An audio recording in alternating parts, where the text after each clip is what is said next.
Now today's Through the Decades retro spectacle. The 1950s were a decade of rigid social conformity. People were expected to look, talk, act, and think like everybody else. It was only a matter of time before that cracked up. In the 1960s, faced with an unpopular war that they were told not to criticize, a significant segment of the younger generation rebelled against their parents, their communities, and their government. Spurred on by rock and roll, they chose, as countercultural guru Timothy Leary put it, to turn on, tune in, and drop out. In other words, they became hippies.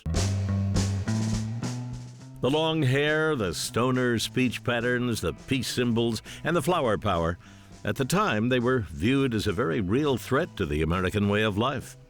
In addition to opposing the war, hippies advocated communal living at a time when communism was the country's ideological enemy. They spurned the work ethic in an era when people defined themselves by their jobs. They embraced Eastern philosophies and religions that were alien to most Americans, and they took over whole neighborhoods, most famously San Francisco's Haight-Ashbury district, where 100,000 hippies settled in for 1967's Summer of Love. But most alarming of all to 60s America was the hippie embrace of marijuana. Nearly everyone in the hippie community smokes marijuana. Whether they call it pot, grass, hemp, gauge, joint, or Mary Jane, the marijuana is the basic background for the shared drug experience. The experience is shared to such an extent that roach pipes are always in demand. The new generation, whether they are runaways or rebels in residence, use marijuana as a symbol of discontent with the basic values of the establishment. Hippie culture reached its peak of both visibility and influence at Woodstock in 1969.